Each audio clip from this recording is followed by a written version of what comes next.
Hello and welcome to SKB shots. Mumbai Indians Wankhede స్టేడియంలో entry అదరగొట్టేస్తారనుకుంటున్న టైంలో ఒక ఫ్రెష్ వికెట్. ఆ ఫ్రెష్ వికెట్ మీద ఒక మంచి టాస్ ఆర్ఆర్ గెలిచింది. ఇంకా అక్కడి నుంచి ఆర్ఆర్ ప్రతి బ్యాట్లో గెలుచుకుంటూనే వెళ్ళింది. ముంబై ఇండియన్స్ వాళ్ళ బౌలింగ్ అప్పుడు కాస్త ట్రై చేశారు, బట్ కుదరలేదు. Another disappointing defeat.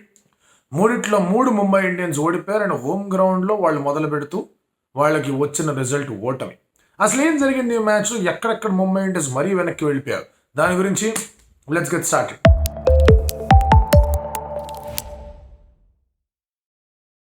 First it was a fantastic toss to win. ఎందుకంటే చాలా ఫ్రెష్ వికెట్ లా కనిపించింది, కొంచెం బౌన్స్ ఉంటుందని అనిపించింది.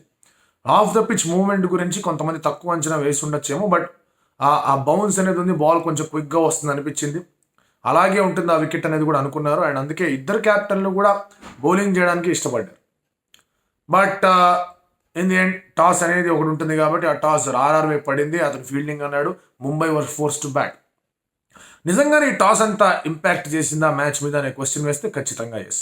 దేనికి అంటే కనుక ఇరు జట్ల టాప్ ఆర్డర్ బ్యాటర్స్ స్ట్రగుల్ అయ్యారు.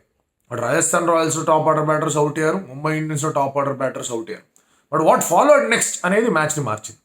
ఒకవేళ కనుక రాజస్థాన్ ఫస్ట్ బ్యాటింగ్ చేస్తుంటే వాళ్ళ టాప్ ఆర్డర్ స్ట్రగుల్ అయి ఉంటే కనుక వాళ్ళు కూడా తక్కువ స్కోరే కొట్టేవాళ్ళు. Just because target was only 125, దాన్ని మెల్లగా పేస్ చేసుకుంటూ ఆడడంలో రియాన్ పరాగ్ చాలా సక్సెస్ఫుల్ అయ్యాడు మరొకసారి. బట్ ఆ ఇనిషియల్గా వెనకబడిన లేదా ఇనిషియల్గా వచ్చిన సెట్ బ్యాక్ వల్లే మ్యాచ్ మొత్తం ఓడిపోయారా, లేదా మధ్యలో ఇంకేమన్నా బ్రిలియన్స్ జరిగిందా అని మనం మాట్లాడుకోవాలంటే కనుక ఓవరాల్గా the start by Rajasthan Royals దగ్గర నుంచి మొదలు పెడదాం. ఫస్ట్ 3 బాల్ సింగిల్ తిరిగాయి. ఆ తర్వాత రోహిత్ శర్మకి వేస్తున్న రోహిత్ శర్మ బాల్ లోపలికి వస్తుందని కూడా బాల్ బయటకు వెళ్ళిపోయింది. దాంతో ఎడ్జ్ సంజు శాంసన్ అద్భుతమైన క్యాచ్. అక్కడతో ఆగల. నమన్దీర్ వచ్చాడు, first ball out, umpire score కానీ అవుట్. 2 వికెట్లు పడిన తర్వాత ఇది సెట్ బ్యాకే కాదనట్లా, కానీ ఈ సెట్ బ్యాక్ వల్ల వాళ్ళ డెసిషన్స్లో కూడా కొన్ని తప్పులు జరిగాయి. అప్పటిదాకా స్క్వాడ్లోనే లేని, అంటే అఫ్కోర్స్ ఇంపాక్ట్ ప్లేయర్గా అతను నేమ్ చేశారు, బట్ ఒకవేళ ముంబై మొదటి బ్యాటింగ్ చేస్తోంది అంటే కనుక ఇంపాక్ట్ ప్లేయర్గా డ్యువల్ బ్రీవిస్ వచ్చే ఛాన్స్ లేదే. సో అలాంటి పరిస్థితుల్లో he might not have been ready. First ఓవర్లోనే ఇలా అయిపోద్ది. అతన్ని పిలిచిన వెళ్ళు బ్యాటింగ్ చేయ ఇంపాక్ట్ అన్నారు. ఎందుకంటే Tilak was doing well. Last match కూడా చాలా బాగా ఆడాడు. అండ్ ఇటువంటి సిచ్యువేషన్స్లో అతను బాగా ఆడగలడు కూడా. లెఫ్ట్ అండ్ రైట్ హ్యాండ్ కాంబినేషన్లో పంపించాలి అది ఇది అనుకుంటే కనుక they could have sent somebody else. Hardik పాండ్యానే వచ్చి ఉండొచ్చు అక్కడ. బట్ ఎప్పుడైతే డ్యువల్ బ్రీవిస్ని పంపించారు ఇంపాక్ట్ ప్లేయర్గా, వాళ్ళు కాస్త కన్ఫ్యూజన్లోకి వెళ్ళారు. దానికి తోడు అతను కూడా అవుట్ అయిపోయాడు. సో నంద్రే బర్గర్ కానివ్వండి, ట్రెంట్ బోల్ట్ కానివ్వండి కుమ్మేశారు వికెట్లతో. అండ్ మీరు 4 వికెట్లు పడిపోయి ఇక్కడ ఏమీ చేయలేని పరిస్థితి. రోహిత్ శర్మ అవుట్ అయిపోయాడు, ఇషాన్ కిషన్ అవుట్ అయిపోయాడు, తర్వాత నమన్ధీర్ అవుట్ అయిపోయాడు, అండ్ అలాగే ఇక్కడ ఇతను డ్యువల్ బ్రీవిస్ కూడా అవుట్ అయిపోయాడు. But then there came a partnership.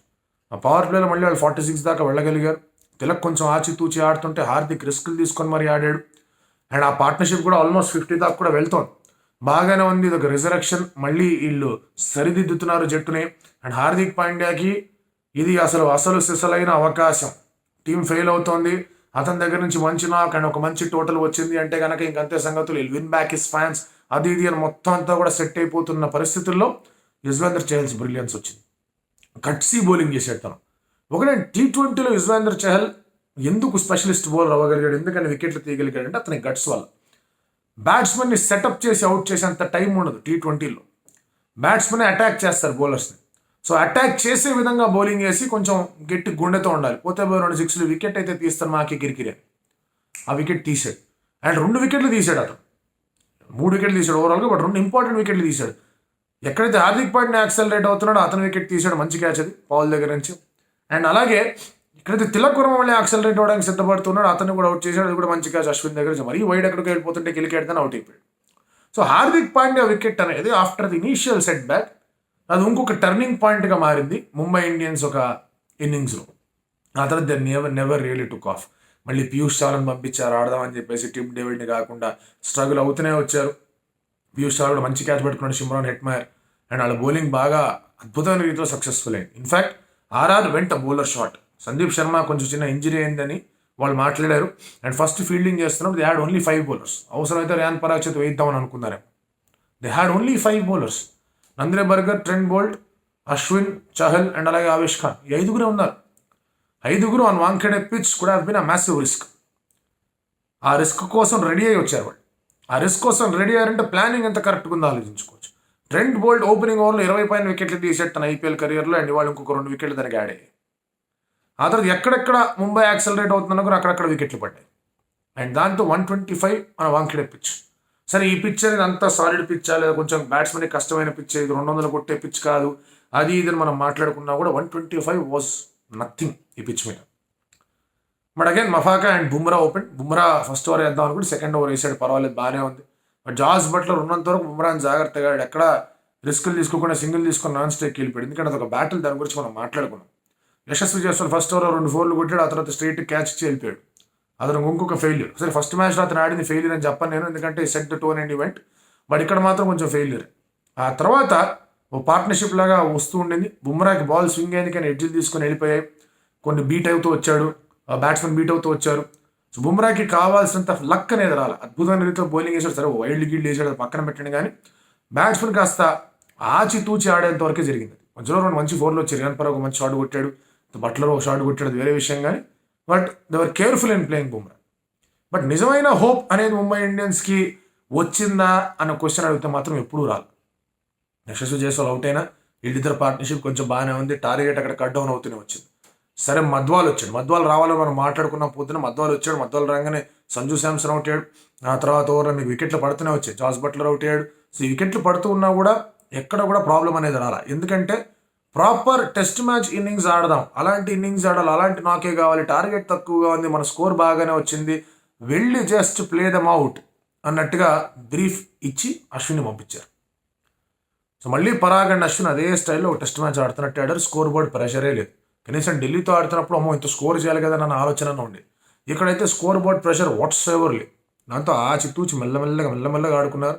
ఒకనొక దశలో అయితే Riyan Parag 30 of 32, 26 of 29, 30 of 32 ఇలా ఆడుతూ కనిపించాడు.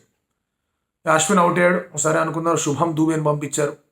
ఇదేంటి పరిస్థితి, ఇది ఎలా ఉంటుంది అని ఆలోచిస్తున్న టైంలో ఇక గేర్ మార్చాలి అనుకున్నాడు. బుమ్రా ఓవర్స్ కూడా అయిపోయినాయి. ఎప్పుడైతే బుమ్రా 4 ఓవర్లు అయిపోయినాయి, మధ్వాల్ 4 ఓవర్లు అయిపోయాయి. ఎందుకంటే వాళ్ళిద్దరే look like taking wickets. Madhwal 4 ఓవర్లు ఇంకా మొదలుపెట్టాడు. ఇంకా పరాగ్ ఎక్కడ ఆగలేదు. ఎందుకంటే కుజ్జా ఆల్రెడీ గాన్ ఫర్ రన్స్. కుజ్జా కొంచెం రన్స్కి వెళ్ళాడు. పీయూష్ చాలని అటాక్ చేశాడు అటాక్. అప్పటికే అయిపోయింది. 88 దగ్గర వికెట్ పడింది. బట్ స్టిల్ వాళ్ళు ఇంకా ఒక 39 రన్స్ 37 రన్స్ మాత్రమే కావాలి. అండ్ అటువంటి పరిస్థితుల్లో ఓవర్లు చాలానే ఉన్నాయి. రియాన్ పరాగ్ వికెట్ పడితే కొంచెం కన్ఫ్యూజను అలాంటి వచ్చే సమస్యలు కనిపించాయి. ఆల్రెడీ షిమ్రాన్ హెట్మయర్ నెక్స్ట్ కొంచెం చిన్న సమస్య అనేది, ధ్రువ్ జురేల్ ఉన్నాడు కూడా, చిన్న సమస్య అనేది ఏర్పడింది. అలాంటివి ఏమీ రాకుండా నేను నా వికెట్ ఇవ్వనని చెప్పాడు. 50 కూడా కొట్టాడు, మ్యాచ్ని ఫినిష్ కూడా తీశాడు. And phenomenal start to Riyan Parag's IPL. మనం రాజస్థాన్ రాయల్స్ ఇప్పుడు కాదు, ఆక్షన్ అయిపోయిన తర్వాత మాట్లాడుకున్నాం. రియాన్ పరాగ్ని ముందు పంపించాలి, అతను చాలా జాగ్రత్తగా ట్రీట్ చేయాలి. I think this will be season. Riyan Parag గురించి మనం రాజస్థాన్ రాయల్స్ ప్రివ్యూ ఈ ఐపీఎల్ స్టార్ట్ అవ్వకుండా వాళ్ళ టీమ్స్ గురించి వాళ్ళు అనాలిసిస్ చేస్తున్నప్పుడు కూడా చెప్పాం, యూ షుడ్ బ్యాటెడ్ 4 or 5, దానికన్నా కింద రాకూడదు. And they got him at 4. And delivery చూడండి, ఎంత ఫోర్స్తో ఆడుతున్నాడో చూడండి, ఎంత ఫోర్స్తో నిలబడిపోయాడో చూడండి రాజస్థాన్ రాయల్స్కి. Mumbai Indians never really got going. First ఓవర్లో 2 వికెట్లు పడడంతో పాటు, ఇన్ఫాక్ట్ టాస్తో పాటు ఫస్ట్ ఓవర్లో 2 వికెట్లు పడడంతో పాటు, ఆ ఇంపాక్ట్స్ ఎందుకు చేశారో అర్థం కాకుండా అవ్వడంతో పాటు they never really got going. Hardik Pandya దగ్గర అవకాశం ఉండింది to become a hero, but ఈ మ్యాచ్లో కూడా కుదరలేదు. ఒకటి ఏంటంటే కనుక ఇండియన్ కాంట్రిబ్యూషన్స్ అనేవి ఇరు జట్లలోంచి వచ్చాయి. ఒకటి Hardik himself played really well, మంచి క్లీన్గా కొడుతున్నాడు, స్పిన్నర్లు అయినా ఫాస్ట్ బౌలర్ అయినా బాగా ఆడుతున్నాడు. సో అది కంటిన్యూ అవుతే కనుక world cup preparation point of view నుంచి ఇట్స్ అ గుడ్ ఇది. ఇలా కొంచెం గ్రిట్ చూపించాడు, పక్కన పెట్టండి. బట్ ఇటు సైడ్ నుంచి రియాన్ పరాగ్ చాలా బాగా ఆడాడు. అండ్ ఆవిష్ ఖాన్ మంచిగా బౌలింగ్ చేస్తున్నాడు. ఆకాష్ మధ్వాల్ బాగా బౌలింగ్ చేస్తూ వచ్చాడు. Of course Ashwin and Chahal already did well. So Indian point of view నుంచి బాగానే కాంట్రిబ్యూషన్స్ వచ్చాయి. బట్ ఎక్కువగా నిజమైన జోల్ట్ ఎవరైనా వేసారంటే కనుక అది ట్రెంట్ బోల్ట్ అనే చెప్పాలి. స్టార్టింగ్లో 3 వికెట్లు తీసి అండ్ కోలుకోలేని దెబ్బ వేశాడు. కోలుకుంటున్న టైంలో చహల్ వచ్చి ఇంకో 3 వికెట్లు తీసి అది దెబ్బ వేశాడు. ఎలాగైనా సరే పుంజుకుంటాం, మేము గెలవగలం అనుకుంటున్న టైంలో రియాన్ పరాగ్ అడ్డుపడిపోయాడు. సో ముఖ్యంగా మ్యాచ్ మీద ఫోకస్ కానీ లేదా మ్యాచ్ మీద పట్టు కానీ ఎవరిదన్నా ఉండింది అంటే అటు చహల్ది, బోల్ట్ది అండ్ అలాగే పరాగ్ది. సో వాళ్ళ దగ్గర నుంచి ఇలాంటి అద్భుతమైన పర్ఫార్మెన్స్ వచ్చింది. అండ్ ముంబై ఇండియన్స్ హోమ్లో వాళ్ళు మ్యాచ్ ఓడిపోయారు. సో ఫస్ట్ మ్యాచ్ మీరు అబ్జర్వ్ చేసుకుంటే గుజరాత్తో సరే వస్తారు గట్టిగా, ఏదో లాస్ట్లో మిస్ అయింది అనుకున్నాం. సెకండ్ మ్యాచ్లో కంప్లీట్లీ టాక్టికల్ ఎర్రర్స్ అనుకున్నాం, అయినా ఒక 246 కొట్టారు అనుకున్నాం. ఈ మ్యాచ్లో టాక్టికల్గా చేయడానికి ఏమీ లేదు, ఎందుకంటే batting he's been completely failure. So Hardik bowling కూడా రాలేదు, అంటే అర్థం చేసుకున్నాడు, నేను వస్తే నన్ను ఇంకా గట్టి కొడతారు, మనం వికెట్ టేకింగ్ బౌలర్సే కావాలని చెప్పేసి అనుకున్నాడు. I think you should have bowled today. ఏదో వికెట్లు వస్తాయి, అతనికన్నా బెటర్ బౌలర్ అని కాదు, కానీ ఇటువంటి టఫ్ ఓవర్స్ అతను వేయగలిగారు, ఇటువంటి టఫ్ ఛాలెంజెస్ అతను స్వీకరించగలిగారు. బ్యాటింగ్ పరంగా స్వీకరించాడు కొంతవరకు, బట్ ఇంకా చాలా చేయాలి. ఇలా ఉంటే కనుక ఇంకా నేను ముందే చెప్పా ముంబై ఇండియన్స్ గురించి మాట్లాడుతున్నప్పుడు, వాళ్ళు స్లో స్టార్టర్స్, కానీ వాళ్ళకి ఈసారి కనుక స్లో స్టార్ట్ వచ్చిందంటే it will be a huge amount of emotional pressure Hardik Pandya మీద. ఆల్రెడీ రకరకాల గోళాలు జరిగిపోతున్నాయి, దాని గురించి మనం ఆల్రెడీ మాట్లాడుకుంటూనే ఉన్నాం. బట్ ఈ victory for Rajasthan Royals top of the టేబుల్లో కూర్చోబెడుతుంది. బ్యాటర్స్ లిస్ట్లో టాప్ ఆఫ్ ద టేబుల్లో రయాన్ పరాగ్ను కూర్చోబెడుతుంది. బౌలింగ్ పరంగా ఎంత సెటిల్డ్గా ఉన్నారో చూపిస్తుంది. వాళ్ళ యూనిట్ అనేది మొత్తం అంత ఎంత సెట్ అయి ఉన్నారో కనిపిస్తుంది. అండ్ పొద్దున కూడా చెప్పుకున్నాం, వాడుకున్న వాళ్ళకి వాడుకున్నంత అని. వీళ్ళందరినీ కూడా సంజు శాంసన్ అండ్ ఆర్ఆర్ అద్భుతంగా వాడుకున్నారు. ముంబై ఇండియన్స్ వాడుకున్న వాళ్ళు వాడుకున్నంత ఎవరిని వాడుకోవాలో అర్థం కాని పరిస్థితిలోకి వెళ్ళిపోయారు మళ్ళీ వాళ్ళు. సో అక్కడ Mumbai Indians lost the match and well done to Rajasthan Royals. మీరేమనుకుంటున్నారు?